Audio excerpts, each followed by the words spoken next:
Hi കൂട്ടുകാരെ, എല്ലാവർക്കും അന്നപൂർണയിലേക്ക് സ്വാഗതം.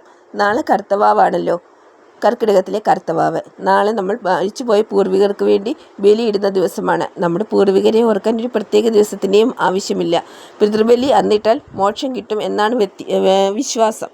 ആ വിശ്വാസമാണല്ലോ നമുക്കെല്ലാം. അതായത് കർക്കിടവാവിൻ്റെ അന്ന് ബലിയിടാനായി കുറച്ച് ചിട്ടവട്ടങ്ങളുണ്ട്.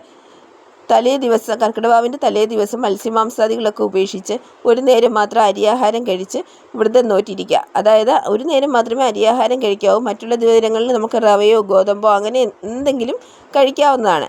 കർക്കിടകവാവിൻ്റെ അന്ന് രാവിലെയാണ് ബലിയിടേണ്ടത്.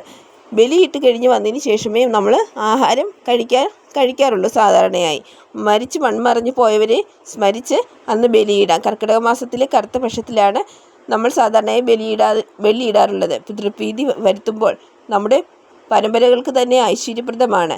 വീട്ടിൽ ശാന്തി, സമാധാനം ഇവയുണ്ടാകും എന്നൊക്കെ പറയപ്പെടുന്നു.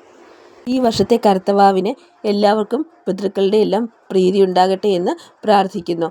നല്ലൊരു ദിവസം ആശംസിച്ചുകൊണ്ട് ഇന്നത്തെ വീഡിയോ നിർത്തുന്നു. എല്ലാവർക്കും ശുഭദിനം. ലോകാ സമസ്ത സുഖിനോ ഭവന്തു.